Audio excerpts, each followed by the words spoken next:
வணக்கம் அன்பர்களே, வாழ்க மகிழுடன் சிபிஎல்லின் சிந்தனை களத்திற்கு உங்களை அன்போடு வரவேற்கின்றேன். தினம் ஒரு திரவியம் மனதுக்கும் உடலுக்கும். இந்த குதிரை லாயங்கள் இருக்கும் இல்லையா, குதிரைகள்லாம் கட்டப்பட்டிருக்கும். குதிரை லாயங்கள், இந்த குதிரை லாயத்துல எல்லா குதிரைகளும் கட்டப்பட்டு தீவனம்லாம் போட்டு பாதுகாக்கப்படும். பெரும்பாலும் குதிரை லாயங்கள்ல தண்ணீர் அருந்துவதற்காக குதிரைகளை நடத்தி கூட்டு போய் ஒரு தண்ணீர் தொட்டிலையோ அல்லது நீர்நிலையிலையோ தண்ணீர் அருந்துவதற்காக குதிரைகளை கொண்டு போய் நிப்பாட்டுவாங்க. இந்த குதிரைகள் எல்லாம் அழைச்சிட்டு போறதுதான் அவங்களுடைய கடமை, அதை பராமரிப்பவர்களுடைய கடமை. ஆனா தண்ணீர் குடிப்பது என்பது குதிரையினுடைய வேலை. அதற்கு எவ்வளவு தேவையோ அவ்வளவு தண்ணீரை அது உறிஞ்சி குடிக்க வேண்டும். அந்த குதிரை தண்ணீர் குடிக்கவில்லை என்றால் அதற்கு உடன் செல்பவர்களால் ஒன்றுமே செய்ய முடியாது. இதை வைத்து ஒரு சிறிய சிந்தனை உங்களோடு. குதிரையை தண்ணீர் குடிக்க அழைத்து செல்ல 100 பேர் இருந்தாலும், குதிரையை தண்ணீர் துறைக்கு தண்ணீர் குடிக்க அழைத்து செல்ல 100 பேர் இருந்தாலும், தண்ணீரை குடிப்பது என்பது குதிரையின் வேலை. தண்ணீரை குடிப்பது என்பது குதிரையின் வேலை. அதுபோலதான் படிப்பது, உழைப்பது, உயர்வது. அதுபோலத்தான் படிப்பது, உழைப்பது, உயர்வது.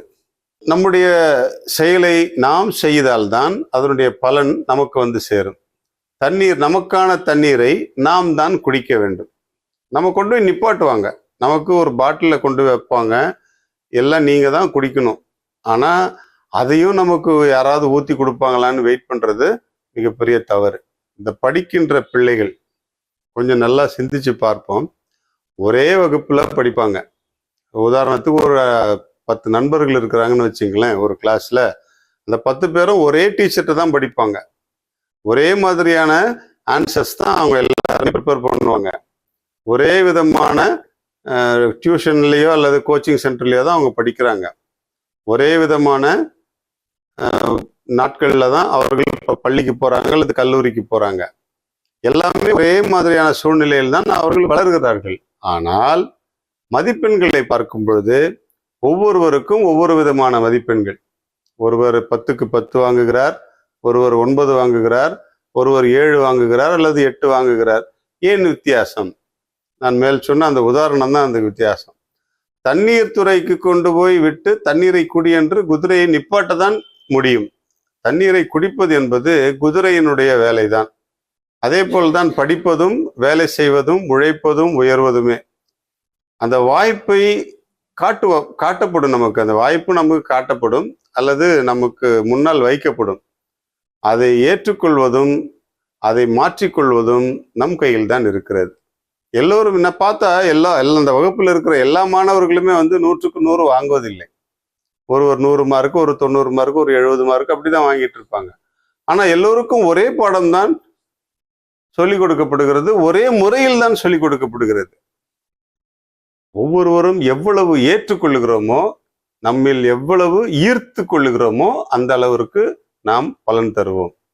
அந்த குதிரையை எப்படி தண்ணீர் துறைக்கு கொண்டு போய் விடுவதுதான் அவருடைய பராமரிப்பாளருடைய வேலை.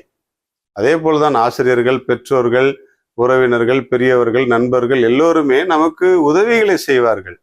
ஆனால் பலன்களை வெளிக்கொண்டு வரும் அளவிற்கு அவற்றை ஏற்றுக்கொள்வதும் ஈர்த்து கொள்வதும் நம் கையில் தான் இருக்கிறது. எனவே நாம் தண்ணீர் குடித்தால் நம்முடைய தாகம் தீரும். நாம் தண்ணீர் குடிப்பது போல் நடித்தால் நம்முடைய தாகம் தீராது. எனவே நாமும் உண்மையை அறிந்து கொண்டு நன்றாக உழைப்போம், உயர்வோம், வாழ்க மகிழ்வுடன். கொய்யாக்காயில் செரிமானத்திற்கான சக்தி பொதிந்து கிடக்கிறது.